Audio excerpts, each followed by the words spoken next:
بسم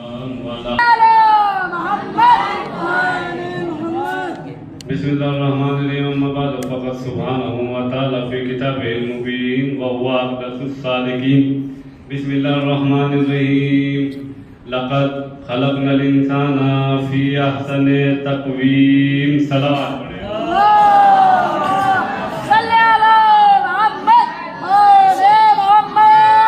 بڑی غیرت کا مقام یہ ہے کہ تم لوگ پیچھے ہو صلوات پڑھے محمد وعلے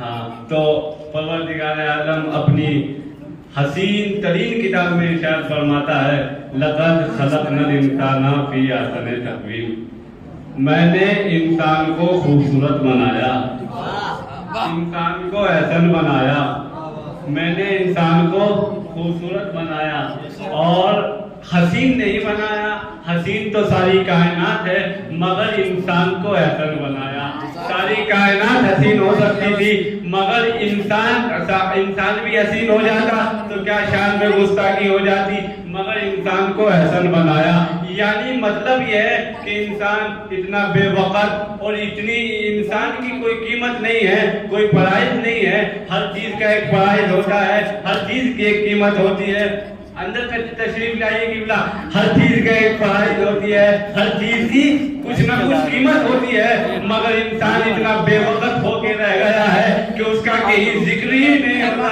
پروردگار عالم نے آگے بڑھاؤ پروردگار عالم نے قرآن کریم میں 30 پارے رکھے درود پڑھے محمد و آل محمد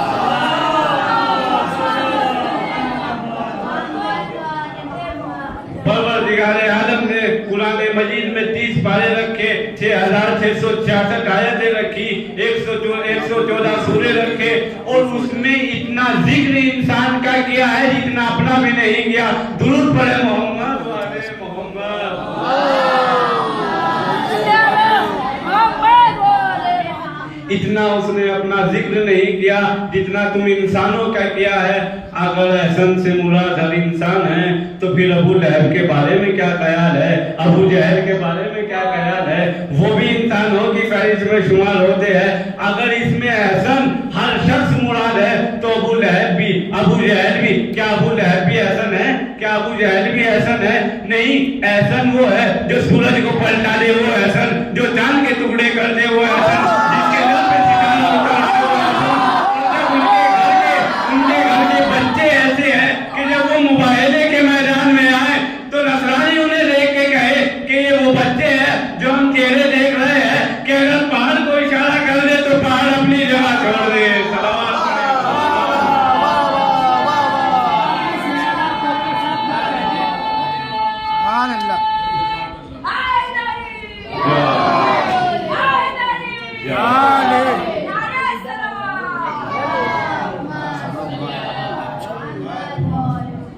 اللہ نے ہر چیز کو حسین بنایا زمین حسین ہے چاند حسین ہے سورج حسین ہے آسمان حسین ہے پہاڑ حسین ہے یہ جو اوس برستی ہے یہ حسین ہے بارش جو ہوتی ہے یہ حسین ہے پہاڑ حسین ہے یہ اوس حسین ہے یہ بادل حسین ہے یہ بادلوں کا گرجنا حسین ہے یہ پھولوں کی کلیے یہ حسین ہے ہر چیز حسین ہے ہر چیز کو حسین بنایا مگر انسان کو احسن کیوں بنایا مگر انسان کو احسن کیوں بنایا انسان کی عظمت وہ ہے پروردگار عالم نے اپنا ذکر قرآن میں اتنا نہیں کیا جتنا انسانوں کا کیا ہے جتنا اس مخلوق کا کیا ہے تو عزیزو ایسا نہ ہو کہ کہیں ہم خالق کو بھول کے مخلوق کو سجدہ کرنے لگ جائے اس کا مطلب یہ ہے کہ خالق کو سجدہ کیا جائے جس نے تمہارے ہاتھوں میں جان ڈالی ہے جس نے تمہارے آنکھوں میں روشنی دی ہے دیکھنے کے لیے آنکھیں دی ہے سننے کے لیے کان دی ہے اور چکھنے کے لیے جیب دی ہے عزیزو یہ اگر انسان کا یہ حصہ نہ ہوتا تو انسان کتنا برا لگتا انسان کتنا بے غیرت لگتا اگر انسان کا یہ حصہ نہ ہوتا پروردگار عالم نے اسی لیے کہا ہے کہ میں نے انسان کو احسن بنایا یہ انسان کی منزل ہے تو عزیزو احسن وہ نہیں ہے کہ جو کسی مخلوق کے سامنے سجدہ کرے احسن تو وہ ہے کہ جس کے لیے اللہ کہے اے میرے رسول ذرا عبادت تو کیا کرو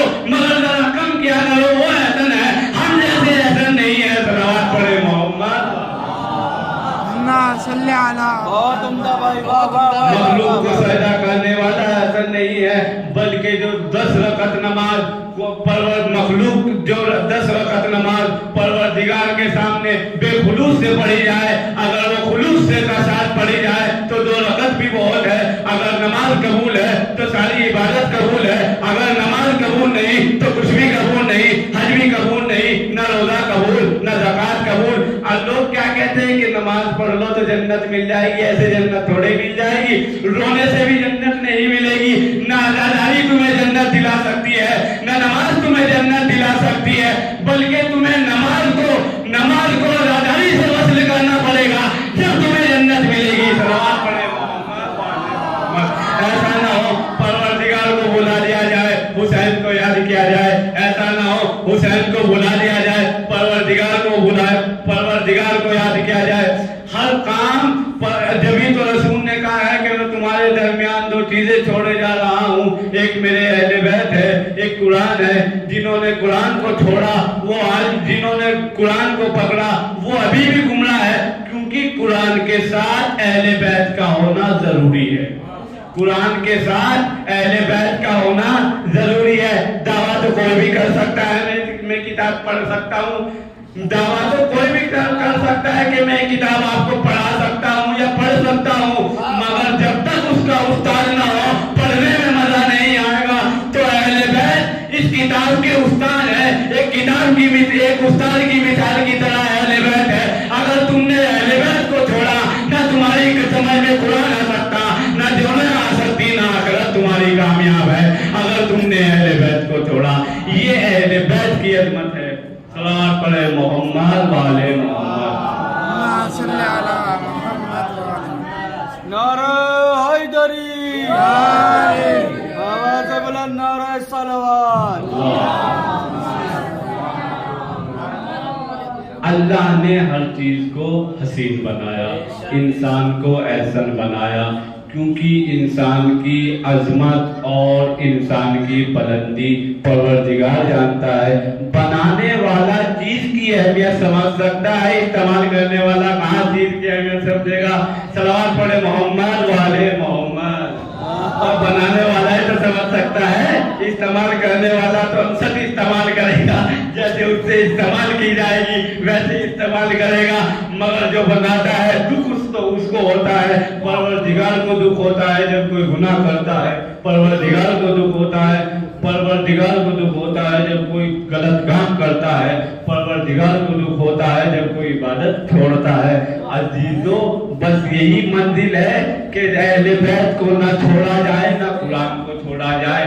جس نے اہل بیت کو چھوڑ دیا اور قرآن کو اپنا لیا، ان کا نمونہ عمل تمہارے سامنے ہے، ان کا نمونہ عمل تو تمہارے سامنے ہے، اس حالت میں ہے اور اس عالم میں دین کو بدنام کیا جا رہا ہے۔ ان کا نمونہ عمل تمہارے سامنے ہے، وہ کچھ بھی کر لیتے ہیں، کتاب کافی ہے، مگر جب حدیث پیش کی جائے تو بس حدیث کافی ہے، اور جب کتاب پیش کی جائے تو ایسے نہیں ہے۔ جب خلیفہ نے کہا نا کہ وہ رسول نے کہا ہے کہ نہ ہم وارث بناتے ہیں اور نہ وارث بنتے ہیں، تو جناب فاطمہ غیرت میں آ گئی اور کہا کتنی جلدی میرے بابا پہ الزام مارا تم نے، کتنی جلدی میرے بابا کو مار لیا۔ پہلے تو کہہ رہے تھے کہ ہمیں قرآن کافی ہے، پہلے کہہ رہے تھے ہمیں کتاب کافی ہے، مگر جب اب کتنی جلدی تم نے میرے بابا کو مار لیا۔ یعنی اس کا مطلب یہ ہے کہ جب کوئی چیز تمہارے فائدے کی ہو تو تم کہہ دو کہ نہیں یہ ہمارے کام کا ہے، اور جب چیز کوئی تمہارے فائدے کی نہ ہو تو تم کہہ دو یہ ہماری نہیں ہے۔ اس کا مطلب یہی ہے کہ جو ان سے بھٹکا وہ صراط مستقیم سے بھٹک گیا، جو ان سے بھٹکا وہ صراط مستقیم سے بھٹک گیا۔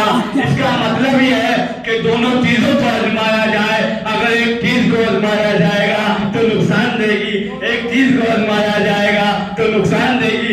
قرآن ایسا ہے جیسے اگر آپ سوکھی گولی کھا لو گے تو نقصان دے گی نہیں دے گی، اگر اس کے ساتھ پانی لے لو گے تو نقصان دے گی بھی، بالکل نقصان دے گی اگر اس کے ساتھ پانی۔ آپ کھانے کا دیکھ لیجئے، اگر بیچ میں کھانے کے بیچ میں اگر لقمہ اٹک جائے تو پانی کی پیاس بڑھتی ہے۔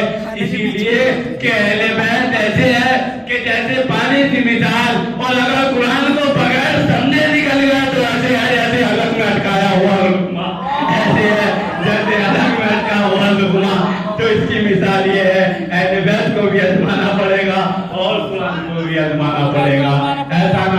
کہ اہل بیت رہ جائے اور ایسا نہ ہو قرآن رہ جائے. عمل میں دونوں چیزیں ہونی چاہیے. دیکھیے ابھی 10 منٹ ہوئی ہے, بیٹھے رہو. ابھی ایسا نہیں ہے, روزے قیامت دونوں چیزیں ہوگی. اہل بیت حساب دیکھیں گے, قرآن عمل دیکھے گا. تم نے جو میں نے بتایا تھا کیا تم نے وہ کیا؟ جو انہوں نے مجھ سے تم تک پہنچایا تھا کیا تم نے ان کی مانی؟ پروردگار کسی کے پاس ہدایت لے کے نہیں آتا کہ چلو شراب صاحب جمعہ پڑھو, حالانکہ بس ایسا ہی ہے کام ہے. پروردگار نہیں کہتا بھائی چلو جمعہ پڑھو, سنت ہے یا مستحب ہے یا واجب ہے, بلکہ اس نے انبیاء بھیجے, ہر کتاب کے ساتھ رہنما بھیجا. انجیل کے ساتھ اس کے وارث کو بھیجا, توریت کے ساتھ اس کے وارث کو بھیجا, اور زبور کے ساتھ اس کے وارث کو بھیجا. مگر وہ وارث ان کتابوں کے ساتھ ختم ہو گئے. مگر ہمارا وارث وہ ہے جس کی کتاب بھی باقی ہے, ہمارا وارث بھی باقی ہے. تو ہم بھٹک کیسے سکتے ہیں؟ ابھی ہماری نافرمانی ہے, اگر ہم بھٹک کے چلے تو صراط مستقیم سے بھٹک گئے. ہمارا وارث بھی باقی ہے اور ہماری کتاب بھی باقی ہے. جو کتاب تا قیامت تک باقی رہے گی وہ قرآن ہے. ہر چیز مل جائے گی, قرآن نہیں مل سکتا, اہل بیت نہیں مل سکتے.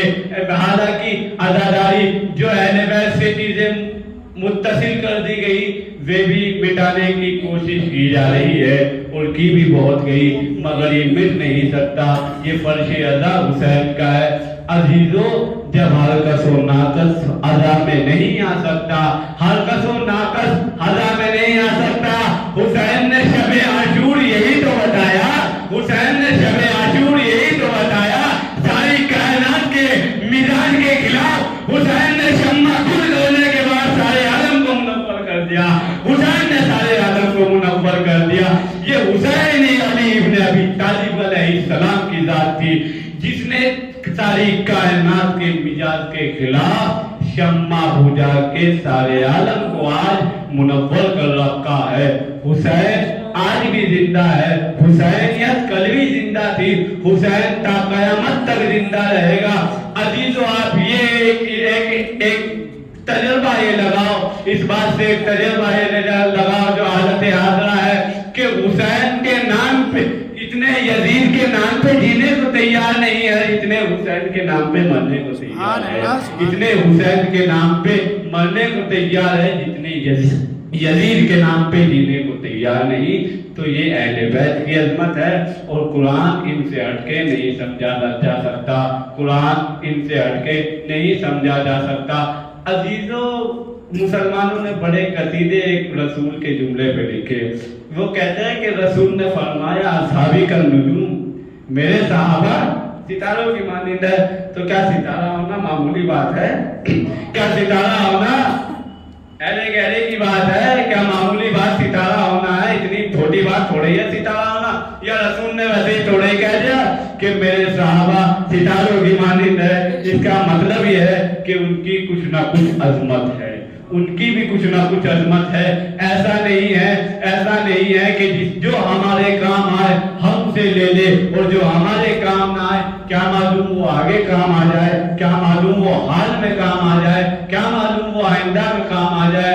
عزیزو, اسی لیے مسلمانوں نے بڑے قصیدے اپنے اصحاب کی شان میں لکھے کہ رسول نے فرمایا اصحابی کا نجوم. اس سے جملہ دینا چاہتا ہوں عزیزو, قرآن میں آیت ہے والشمس تجری لمستقر لہا ذالک تقدیر العزیز العلیم.